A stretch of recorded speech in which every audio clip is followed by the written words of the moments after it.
Sandi Toksvig is a superhuman.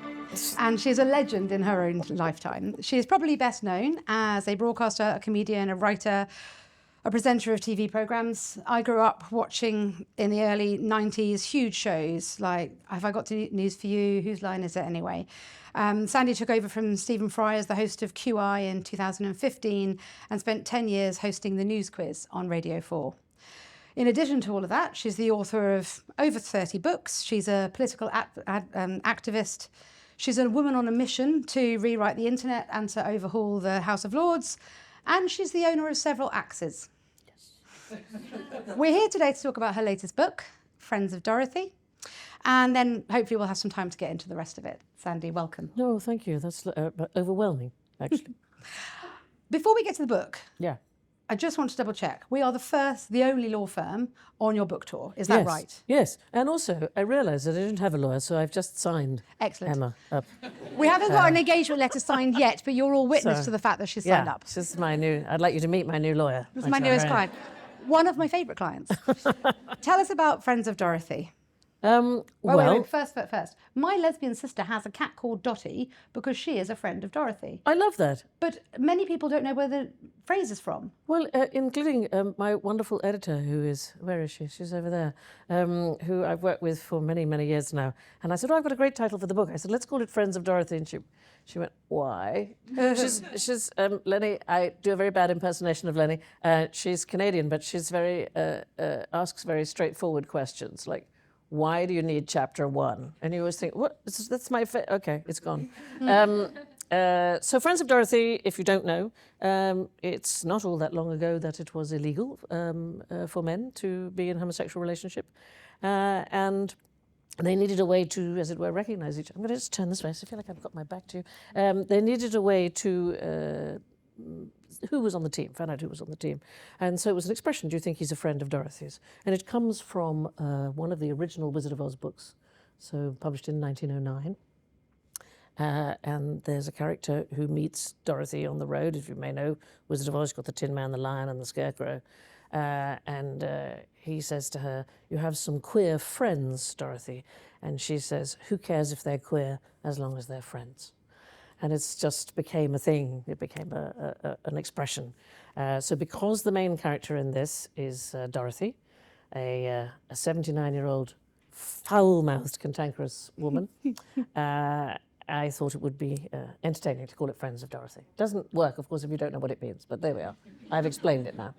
And also you put a rainbow cushion on the sofa just to make it clear. Yeah. It was quite handy, so I was on the train showing everybody, like, click. It's a queer book, you should read it.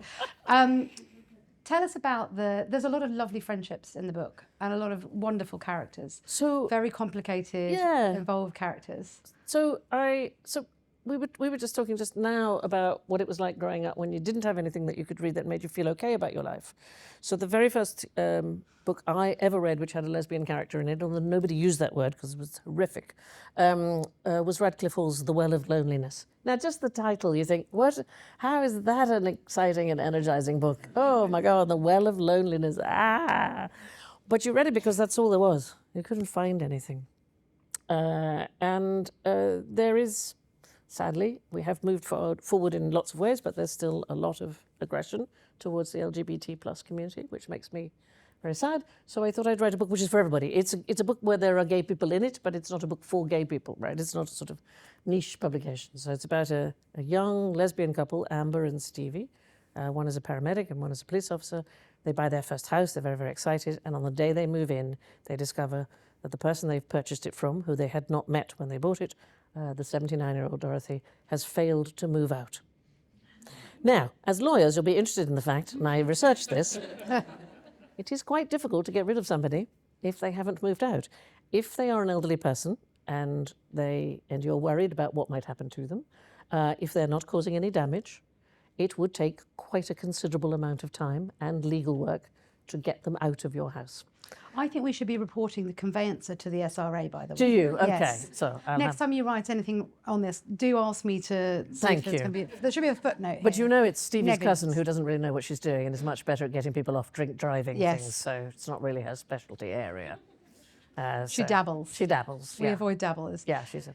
The characters are multi-layered, multifaceted. They have really deep and interesting backstories. And I was quite interested to hear, are you discussing on a podcast how you and your therapist wife discuss your characters as if they're real people. I know. And she helps you to flesh them out and challenge what you're saying about them. Talk to me about that. Well, you've met her. Is she not the nicest person you've ever met? I wanted to adopt me. She is just... Am I a bit old for that? But, No, you know. you'll be fine. It's Great. fine. It's fine. Again, witnessed. Yeah. You're going to both have to adopt me now. Yeah, that's fine. We're taking anybody.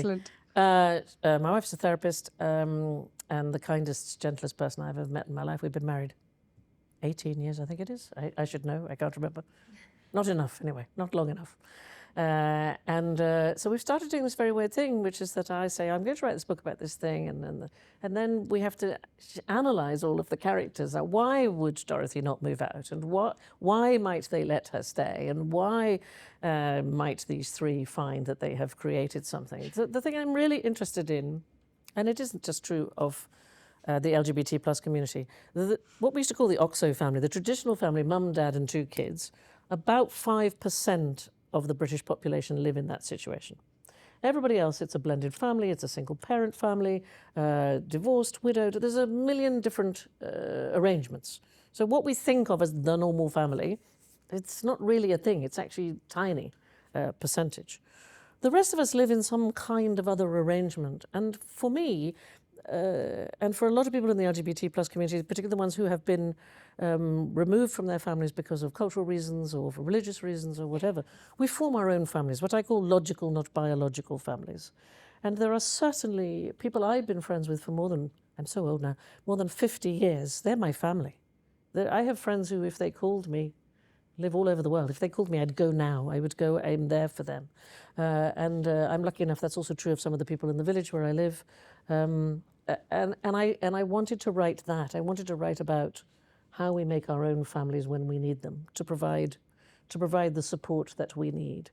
You know, I don't think you can have enough grandmothers in your life, can you? I don't think. Old, wise, feisty ladies, aren't they a marvellous thing? They're the backbone of society. I'm adding godparents to my children on a daily basis. Yeah, but I think but we need feisty it. Ladies. We need feisty ladies. There are quite a few cantankerous, feisty ladies in the book who are not law-abiding, who do things like, you know, eat hash cakes and I like that you've taken a legal approach to this book. I like that. It's see how many crimes have been committed. I also like the fact that they were kind of getting high on pure oxygen at parties. Yeah. So I don't think we should skip over the fact that the theme is that women behaving badly or women coming into their power. Well, it's interesting about it. Are they behaving badly or are they just not doing the thing that we think of as feminine? Is that the thing? When I'm old, I wear purple. Yeah. So one of my dearest friends, one of the people I include in my family, is Helena Kennedy, the great human rights. That's a name drop. Well, but she is, honestly, she is family to me, and she's been one of the people that supports me. And in legal terms, what she says is that most of the women in prison, had they committed the same crime as a man, would not be imprisoned. And you have committed a crime not just against the law, but against femininity. So the things that I suggest that these old ladies are doing, these old ladies have got arthritis, so they eat cannabis cakes, because it makes them feel better. I mean, good heavens, what's the problem? Do you know what I mean? When a young man smokes a spliff, nobody says anything about it. The fact that old ladies are busy baking brownies with good stuff in it seems more outrageous, doesn't it, than a young man just, you know, having a toke. So you trained as a lawyer and you've been rebelling. Tell us why you didn't go into the law, or why you were a recovering lawyer. All my life, growing up as a child, I wanted to be a lawyer. I watched Perry Mason. I thought it was the most marvellous thing, and I thought, I want to be a lawyer. And I specifically wanted to be a human rights lawyer. And in fact, when I went to Cambridge and they offered, in my second year, they offered Islamic law as one of the courses. And there were only 3 of us who took it, 3 women, 2 Muslims and myself. And I took it because I wanted to understand how Islamic law had gone from the purity of what it could be and how it had been interpreted into things that were not always nice for women. Look at the Afghanistan and the Taliban and so on. So I was all set. I was going to be a human rights lawyer. That was my big thing.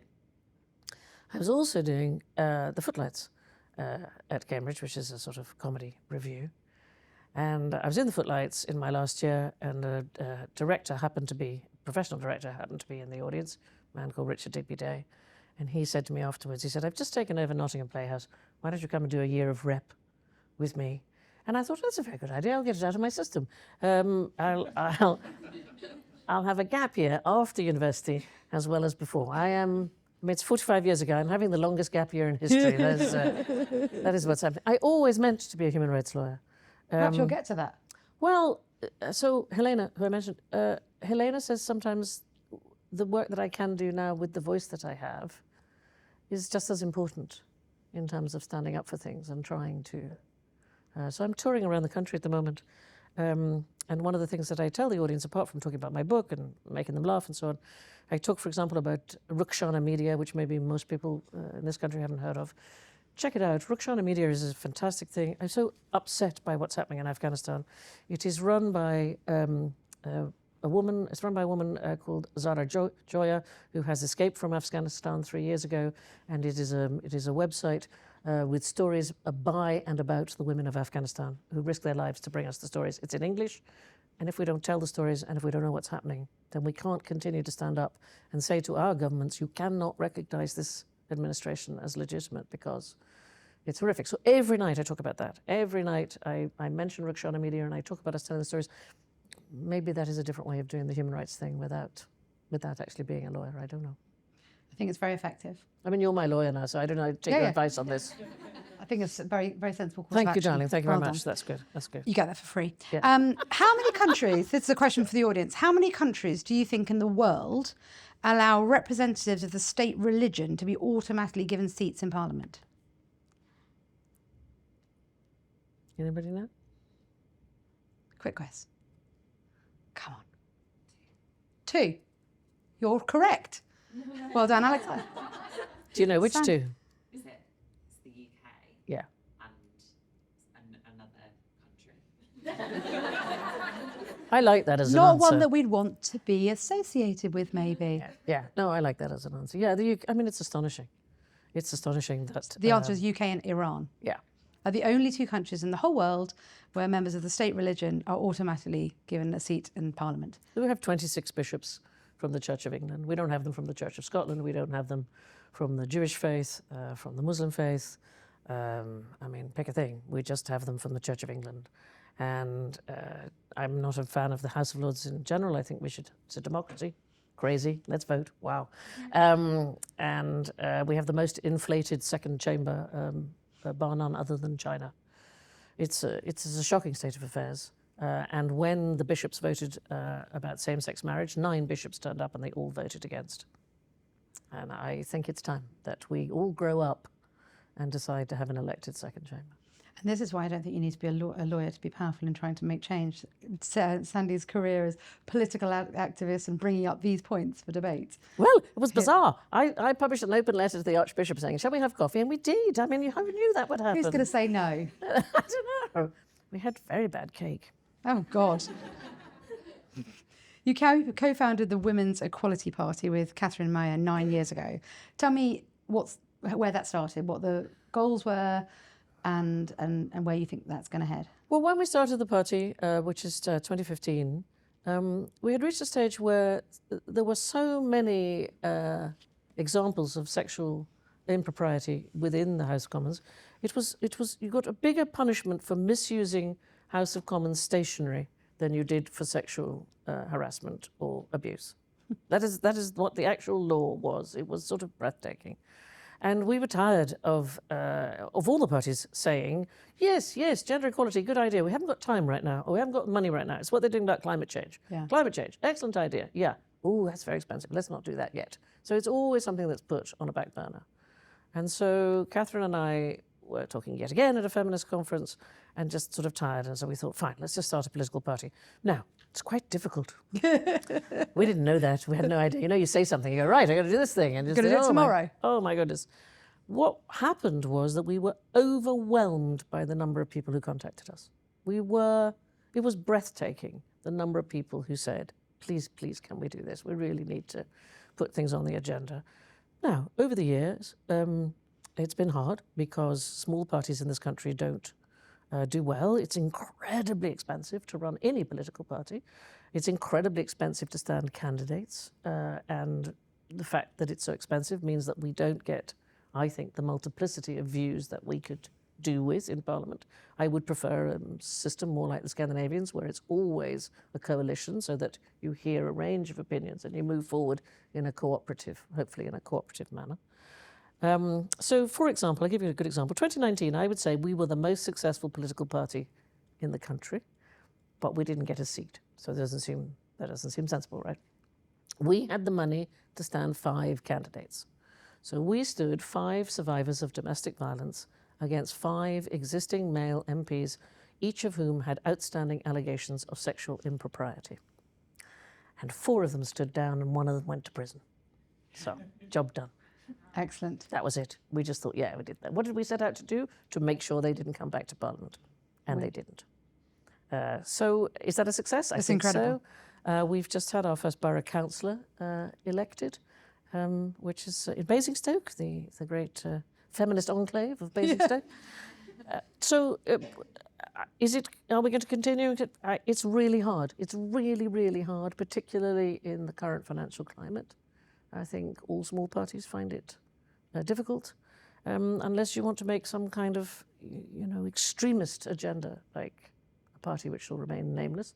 I am concerned. I'm concerned about populist campaigns. I am concerned about continuing fight for gender equality, because honestly, gender equality, it's like gravity. We all need it. I don't do this because I'm some woman ranting. I do this because I have daughters, but I have a son and grandsons. I have 2 grandsons. It's better for everybody. It's better for the climate. It's better for all our mental health. If you look at the happiest countries in the world, the Scandinavian countries, they're the ones with the highest degree of equality. Mm. So would you like to be happier? Yes, great, vote for equality. Would you like to make more money? Businesses that have a good gender equality program, do better. Great, vote. Do you know what I mean? Better decisions. If women are at the peace table, the chances of peace continuing after the initial negotiations goes up exponentially. I can't see, there's no downside to it. And yet we still don't do it. We still don't fight for it. Switching on to another outrageously outlandish idea that sounds expensive and challenging to complete. Talk to us about the Mapa Mundi project, changing the world and how we view it by rewriting the internet. I don't know why I can't just stay home. People might have these ideas, but no one actually says, well, I'm going to start doing that. That's a good idea. I'll make that happen.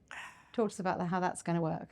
Yeah. Or how it is working. Because you've got data scientists in Cambridge working on this. Yes, I mean, it does seem to be happening. Yeah. It does seem to be happening. So... Mapa Mundi. Yeah, you're all very clever people. I'm sure you've read lots of books. The largest collection of knowledge in humanity's history is Wikipedia. In the last 20 years, it has grown and grown and grown.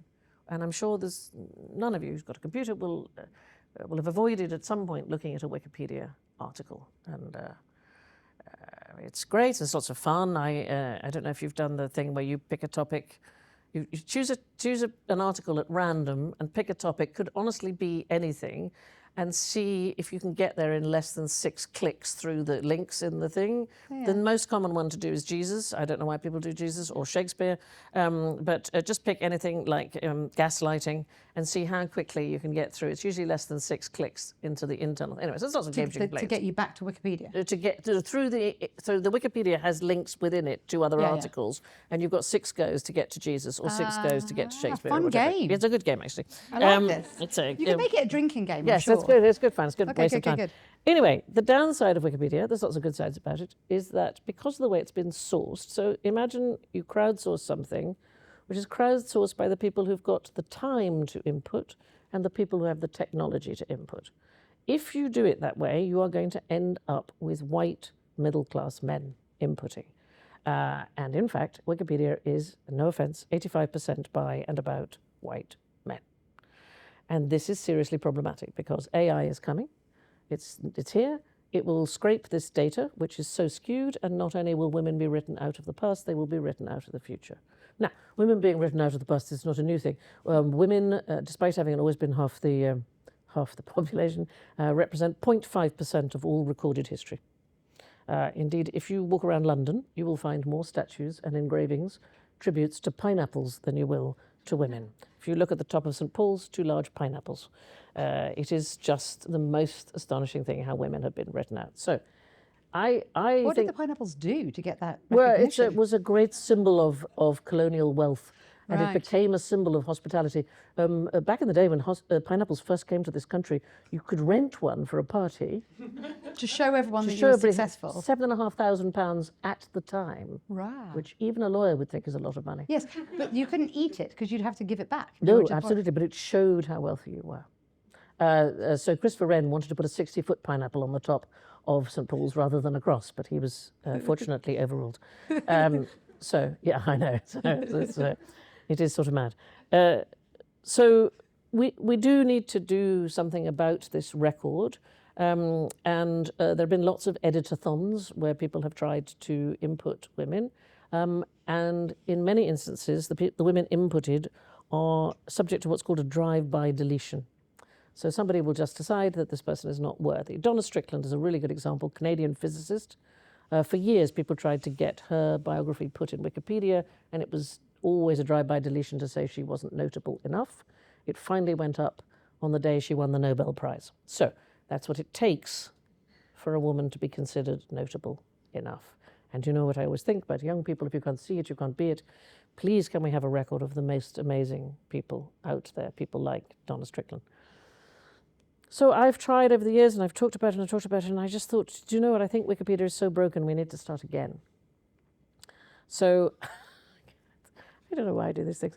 I sat down to write an atlas of how women are doing around the world, and I got this commissioned, and it was supposed to be 80,000 words, and when I got to 220,000 words, I thought, this is probably not a book. This is probably not a book, and it's also going out of date as I'm writing. So, you know, by the time when I sat down to write it, the Taliban had not issued the most recent. And I'm slightly obsessed with it because I'm so distressed. They can't sing, they can't speak in public, they can't. It's so horrific.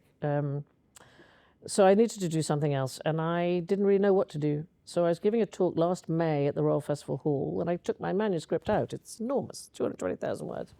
And I said, I've written this thing, and I think I've wasted my time because it's not possible. And again, by chance, this is my life. Somebody in the audience, Professor Sarah Franklin from Christ's College in Cambridge, she came backstage and she said, come to Cambridge and do it. If you can't do it at Cambridge, I don't know where else you can do it. And by October, I was a fellow at Christ's College. And I spent the last academic year living in college. I had 500-year-old rooms next to where Darwin used to live. And it was rather marvellous sitting next to somebody at dinners. I do Etruscan coinage. Do you really? Good Lord. Wow. And we continued. I worked with the computer science department. We made a prototype. And the idea is to create an app where you would be able to hold the world in your hand. So we have problems anyway with how we view the world, with the north always on the top and the south down at the bottom, and everything the wrong size. You know, Greenland is enormous, and it's in fact the size of Algeria. You know, we could do with a new way of map. So that this will spin, and you could then click on any country in the world, and you could extrapolate the information about that country, and we could begin to have an overview, so that politicians who are difficult to get them to focus, if I asked a general question of this app and I said, can you tell me where domestic violence is up worldwide since COVID, the whole world would light up. And I think that is much more powerful for them to see that there's not a single country in the world where it hasn't gone up since COVID. That's a very powerful argument in 30 seconds, rather than making them sit and read a long report that somebody has written.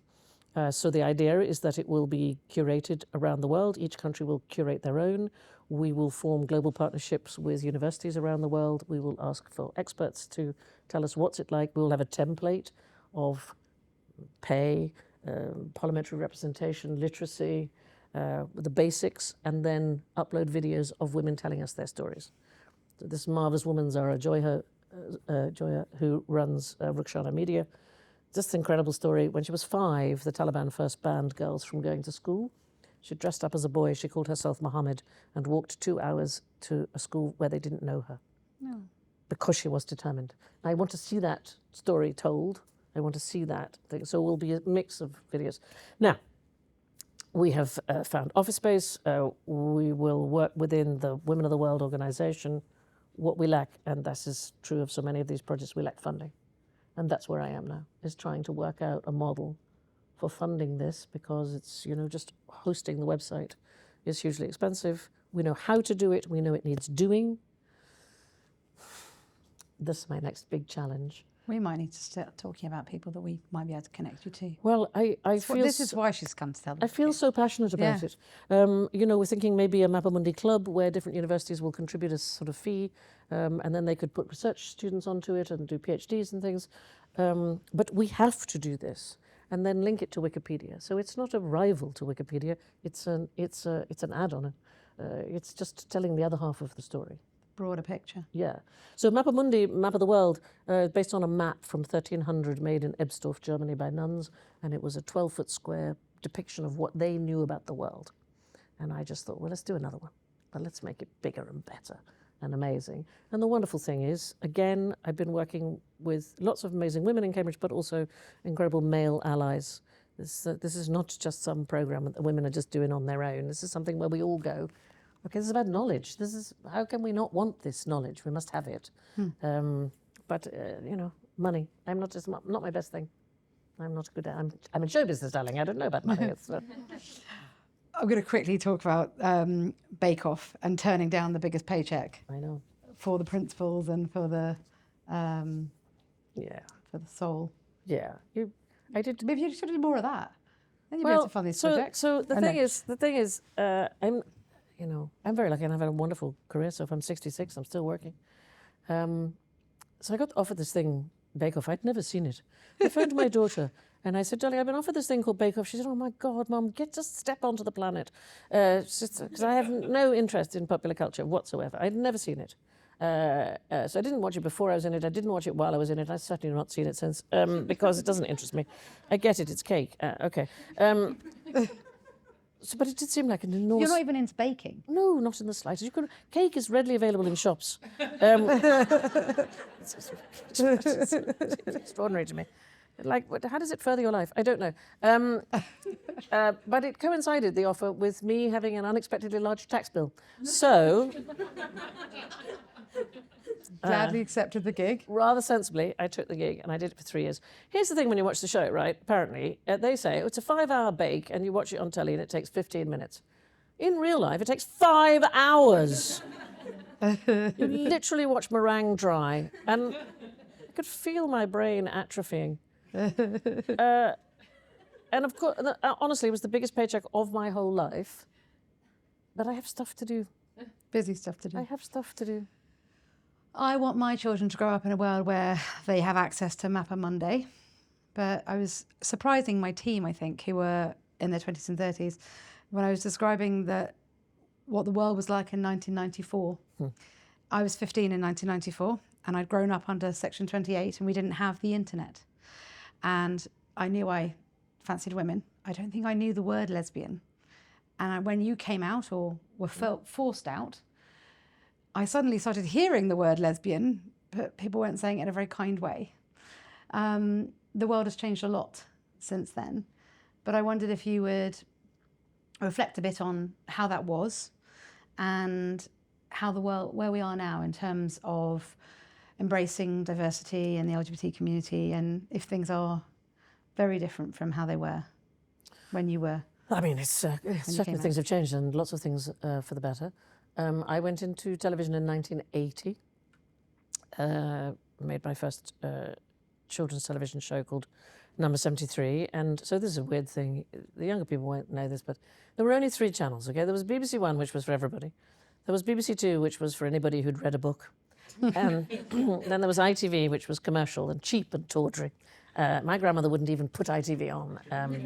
I was on ITV. And, I wasn't allowed to watch ITV. No. It was very common to not be allowed to watch it. BBC had children's things that were acceptable for children. Yeah. Channel 3 was like, that was where naughty things happened. No, it was very, very bad, yeah. Yes, you run the risk of seeing an ad for toilet paper. But because there were only 3 channels, you became famous in a way that I think is possibly not quite the same today. You became famous very quickly because there just wasn't that range of television. So age 23, I became quite publicly well known. So it's been a long time. And then I fell in love, and my partner and I, we had children. And then in 1994, under some pressure from the tabloids, but also because my then partner and I, we had 3 children, and we did not want the children to grow up in the shadow of a secret. We made the decision to come out on our own terms. Now, this is unheard of. There was, as far as I'm aware, no out woman whatsoever in public entertainment. But, you know, finally I was going to be that human rights lawyer and give up show business. I think that was the plan. So I came out, and the very next day, the Daily Mail had a headline, front page: "If God had meant lesbians to have children, he would have made it possible." Now, as I already had 3 children, I feel this shows the level of intelligence of the Daily Mail. So clearly it was possible. But immediately the death threats came, and we had to take the whole family into hiding. I think it's possibly one of the lowest moments of my life, carrying my baby son in the dark through to a gate at the back garden into a waiting car to take us to safety. So it was terrifying. Yeah. Absolutely terrifying. And everybody told me I'd never work again, and my career was over. Somehow I've managed to struggle on. Somehow. Much to the irritation of the Daily Mail. Oh, brilliant. Did I read somewhere you had to have a police guard at your wedding? Yes. But that was years later. Yeah, years later. So when were we allowed to get married? Was it 2014? When were we allowed? Yeah. Well, you made a bit of a song and dance about it. So I had campaigned all my life, all my public life for this. So I said to my wife, who is a therapist and lovely and quiet, I said, I think we should get married at the Royal Festival Hall. And she said, no, that's like 2,000 people. I said, it'll be fun. It's not fun, she said. I'm not doing it. I said, well, what would make you do it? Well, you'd have to get me personally dressed by Vivienne Westwood. So I did. Do not set me a challenge. I phoned Vivienne Westwood. I said, you don't know me. She said, oh, I do. And I went, okay. Excellent. Could you dress my wife, please? Yeah, we got married with 200 members of the Gay Men's Chorus on stage, and my good friend Sheila Hancock, and my son officiated, and it was a beautiful thing. But we had close protection police because of the death threats. It's okay. I don't want to make it a big thing. You know, you learn. That's fine. It's fine. You learn to. I think though, cis straight people often say to me, "Oh, you know, you've had so much progress. You've got marriage now. Oh God, you know, have we not moved on from this?" And I think that there is a real sense of complacency. Well, in certain cultures, there's a sense of complacency and a sense of like, you know, let's move on to the next thing. And I know that you have expressed a sense of frustration and fear that we are slipping backwards and we have to. We are, darling. So all of the diversity and inclusion programs are under threat. So big companies, Harley-Davidson, Ford, have decided to withdraw from any form of diversity and inclusion. They no longer want to sign up for these LGBT plus programs. Because they're concerned about the backlash, because they're concerned about being divisive? Because the trans debate has become, I don't even like the word debate, has become so toxic that it has then infiltrated through into the entire community, which is devastating. And so more and more people feel it's okay to say hateful things. Homophobia is back, both micro and macro. I don't get so much of it myself now. The Daily Mail can manage to write about me without putting lesbian in the title. So things are, you know, but I've been around for a very long time. But I hear about it from the younger community. The mental health statistics for the queer community are horrific.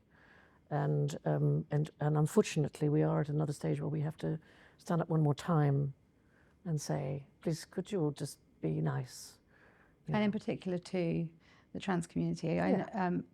We have a very mixed audience. I wanted to ask you about, we talked about the word lesbian before the session started and how for a while that was weaponized and gay women distanced themselves from it. And I think they have again more recently because of its association with transphobia. And I know that that's something that has again been quite divisive in our LGBT community. I just love everybody. Like, we're all different.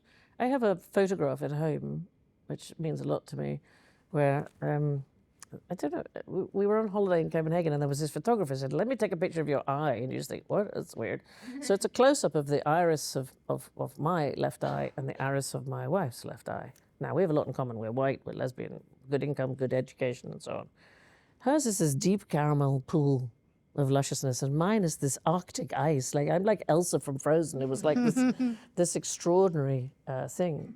We are so different, and all of us in this room, our eyes are different, our fingerprints are different, we are unique and interesting. And allow for that. Allow for all of us to be individuals. I am so desperate about this debate, and I don't understand it. For example, I don't understand the whole thing about trans women in toilets, why this has become a big thing.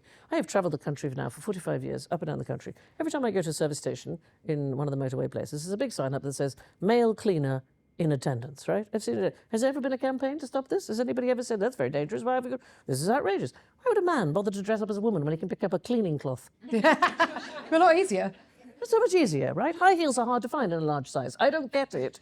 Why we're suddenly making this big deal about it. Also, when you go into a cubicle, you close the door, you do Shut the your door. business, Yes. lock it, and then get on with your day. But what I can tell you is that the impact of what's happening, I have a really wonderful trans friend of mine. She no longer goes to the gym because she doesn't feel safe. The mental health stats are horrific. 1 in 2 trans people will be assaulted in their lifetime. 1 in 2. It's not okay. It's not okay. These are human beings trying to be their best selves. These are human beings. You know, people talk about sport. Oh dear God, sport's already not fair, right? Sport is not, sort it out, just sort it out. Sport is elitist. So when my wife was growing up, her father worked in a mill. She grew up in a working class neighborhood in the north. And she said, we only did sport that didn't require a kit. We did swimming because you could do a swimsuit you could manage, right? No working class child grows up wanting to be an equestrian Olympian, right? Or cricket. Or cricket, or sailing, or skiing. It's already unfair. Can we work on the elitism first before we start having a go at people? Somehow boxers manage to sort out different weights, right? They sort it out. Human beings are built differently. Yeah. Let's figure it out. Let's be nice. I know it's old school, isn't it? Can we just be nice and stop having a go? Stop punching down, especially if you're a powerful person. Are you going to lead me on to axes? I'm going to open the floor to questions to start I do have a lot of axes. in 1 minute. So think about your questions. We haven't got a lot of time and you're going to have to form an orderly queue. How many axes do you own and why? I mean, I think I have 3 at the minute. Why does a woman need so many? Why does a person need so many axes? So amongst my life, honestly. So I'm very, very concerned about climate change because of my children, my grandchildren. And so my wife and I moved out to the country about 3 years ago, and I've always wanted to own a woodland. And we bought 40 acres of ancient woodland, and we live right in the middle of it. And we are currently restoring it with my beautiful volunteer group from the village, who we call my branch managers. One of them is a police officer. He's my special branch manager. That's brilliant. We're calling it Toksvig masculinity, which brilliant. We think is very good. Because sometimes you have to walk the walk. It's all very well me talking about climate change. Let's do something. Let's actually do something. So every time I called out somebody with a chainsaw, it was 500 quid. And I thought, it can't be that difficult. He can do it. So I've been on a course. I'm terrific with a chainsaw now. I can split logs. And I'm out there every single Sunday that I'm not working on something else. We're clearing the woodland. We are bringing light back down onto the forest floor. We have rehoused so far 9 creatures from the Wildlife Hospital in Leatherhead. So we're to release a baby tawny owl from your hands and watch it go, what the fuck is this? This is fantastic. Honestly, the owl literally went, oh, no. And for a while lived on a tree directly above my study, which is in the garden, which was really lovely. And I hear them at night hooting. I'm trying in everything I do to walk the walk. I really want, it's no point in just saying you want to make change. You have to give it a go. Amazing. Right, any questions, please? Hello, darling, what's your name? I thought I was your darling. You're my lawyer. Your darling days are over. Okay.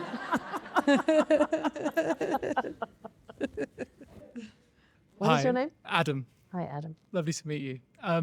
You've portrayed yourself as very much a bit of an autodidact. You know, you see a challenge or something that interests you, and you feel that you want to take on that challenge, maybe teach yourself something new, and then tackle it. Is there any skill that you've taught yourself that you're particularly proud of or that is particularly unusual? Well, chainsawing's up there, I think. Chainsawing is up there. Do you not think the world is fascinating? I think the world is so interesting. I don't know how anybody ever gets bored. I get up literally every day and think, oh, I did not know that. That's fantastic. I just discovered, this is so boring, right? I just discovered, I love the animal kingdom. I discovered a moth in Southern California, which is it's blonde with tiny genitals. And the man who discovered it has named it Neopalpi Donald Trumpy, which I just think... Oh, that's brilliant. It's just so brilliant. There's so many skills that I don't have that I would like to have. The next thing that my wife and I are going to go on, we want to learn wood carving, so that when we do cut down a tree and maybe sometimes there's a stump left, you might carve it into some marvellous creature. We want to try this public footpaths through the woodland, and we want to make sure that children come and feel that they want to be there. I take my own grandchildren out with magnifying glasses, and we can be out there for an hour and a half, 2 hours. So nature, I'm obsessed with learning much more about nature. When I first bought the Woodland 3 years ago, I didn't know one tree from another. And now I realize I can read the woodland. I can go, oh, that oak tree or that beech tree is overshadowing, or we really should get rid of this yew just here, or whatever. I now can read it in a way that I wasn't able to before. But that work is, my goodness, that work is ongoing. And all of you, there's woodland near you, or there's trees near you. I thought we were going to get an open invitation then. No. I thought you were like, bring your axe. Sweetie, you can come. Okay, I'll bring my little ones. Yeah, do. They've got microscopes. But you feel good. You know, the Japanese call it shirin-yoku, the forest bathing. It's good for us. But the trees don't look after themselves. We have to go and we have to help them. But yeah, so learning more, always, every day. Any more? Thank you so much for your talk. So within the fight for gender equality, with things in the news such as the Giselle Pellicott case, which is horrific, and I found it quite distressing hearing all about it. And there's been a lot more narrative recently about what men can do and their role. And I wondered what your opinion was with regard to that. Well, I mean, it's essential. We have to do this together. I don't see this as a fight for women. By women. I don't see that at all. And the men in my life who are on board are my most valued allies. So I have 2 daughters and a son. My son is definitely my best feminist.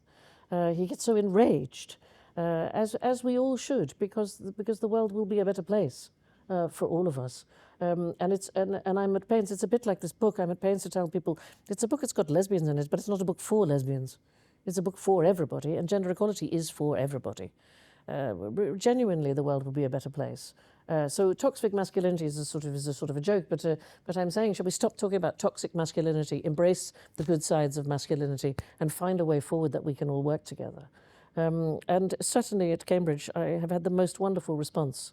Simon MacDonald, who's the master of Christ's College, has been one of my most active champions, because they can see the value in what I'm trying to do. So I would like to stop this divide. I don't believe in it. I don't believe it much like the trans thing. I don't believe that people come in just boxes. There's the boys who are on this side or the girls who are on this side. I don't think that's right. And you can't make any change if you're alienating part of the people who need to be part of the debate. But why anyway? Yeah. Also, boys very useful for getting things off high shelves. So you know, I'm in favour. I think they're marvellous. Joe. Hi, I'm going to guess you're Joe.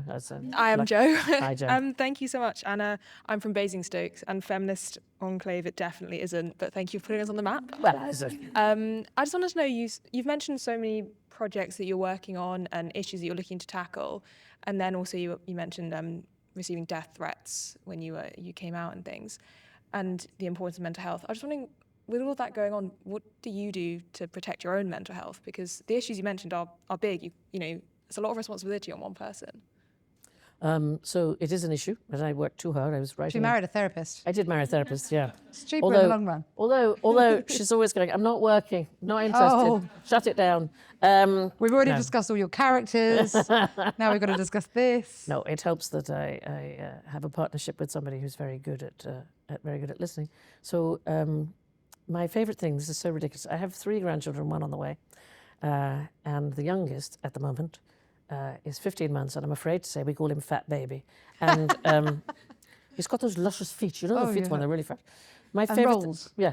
Nice. And we have an American-style porch on the front of our house, which looks out over a lake and the woodland. and to sit there with fat baby. And then I go, I can't help. I'm really sorry. I'd love to help with the cooking, but baby and I are sitting, and he's calm. And he, for some reason, he really likes sitting with me. And that moment when he and I are looking at the trees, and he's not really saying anything yet, he and I are looking at the trees, and we're just sitting, enjoying nature. And I can hear the family in the kitchen all getting Sunday lunch ready. Or that. It's those moments literally when your feet are on the ground and you can snuggle into the baby. But otherwise, like on the way here, I'm writing a big show that's going on at Drury Lane in November. It is too busy. It is too busy. But we should all, everybody should have therapy. It's very, very good for you. Everybody should find something. Deb and I are going to go on a wood carving course, as I said, which I think might be calming, but it's, heavens, we need to find the time, all of us, don't we, to just take a minute. I don't read for pleasure, which is a sadness to me. I'm always reading for a work project. It would be nice to have a bit more time, but it feels like there's a lot to do. I appreciated reading this for pleasure. Did you? Yeah, I really did. Although I was joking on the way. I had to read this before the actual book came out. So the lovely people in distribution printed for me a PDF, and they spiral bound it and did it A5, double-sided. And it's laugh out loud. There were some one-liners in this and I'm standing on sweaty trains, cackling. And I looked over more than once, and people would look to me like, is she reading law? Like, what is she? So if you've got the book, at least we'll know it's by Sandi Toksvig. It's funny. I think I looked a bit deranged. But this was really a real pleasure to read. It slowed me down. I don't read hard copies enough. It's nice to hold something, even if it's a spiral bound. I love books. I'm obsessed. Yeah. We have thousands of books at home. And it is one of the things I'm proudest of. I'm the president of the Writers Guild, which is the trade union for writers. And I think we must continue to encourage. You know, last year, the United States banned more than 10,000 individual book titles, 3 times more than the year before, including, in some states, I Am Malala. Really? Mm-hmm. Mm. So, you know. Does anyone have a library named after them? Isn't that cool? Isn't that cool? Yeah, if you're a lover of books. Yeah. Where is your library? The local school just built a new library and named it after me. That's pretty cool, right? But I think of it says the Toksvig building, and I think of my father was a writer, my sister and my brother are writers, my son is not a They're writer. all in it, though. My grandfather, my great aunt. It's not for me. It's for the family. It's lovely. Yeah. There were a couple more questions, I think. I saw hands going up. You're next. Hi, darling. What's your name? I'm Louise. Hi. First of all, I want to say I really enjoyed you on Bake Off. I did it for you. Thank you. But I wanted to ask about QI and what your experience was like doing that show, because it seems like there's a lot of facts, that's very intense filming, and a lot of different guests. Do you have like a favourite fact or favourite guest that you had on that show? So I'm coming up. I'm just about to start the next season. I'll be 10 years in charge of the show. It's probably the favourite thing that I do in terms of television, because it's that combination of ridiculous things about moths and entertainment. I love all of the guests who come on. I wrangle it a bit. The boys sometimes try to misbehave, but that doesn't last very long. The first 2 years were difficult because they weren't sure I was going to stay. So I had to sit in Stephen Fry's chair, and I had to have a little step to get me up into it, because I was too small, and I knew I'd arrived when in the 3rd year I got my own chair. They invested in you. They finally decided I could have. So that's how you know whether you've arrived or not. I am interested in the world, and so I enjoy all of it. I like the spontaneity of it. So we do it without stopping when we record it in front of an audience of about 600 people. And obviously it's heavily edited, but we don't stop at all. And it was a thing we did where we had coconuts and screwdrivers and hammers, and we'll see who could open a coconut the quickest. That was to give Alan a screwdriver and a hammer and a coconut, nightmare. But anyway, we happened to have Sindhu V on, who is one of the most brilliant stand-ups, and she's originally from Mumbai. And she watched us all being idiots, and then she went, oh, for goodness sake. We did not know she was going to do this. She picked up the coconut. She went round to the front of the studio floor.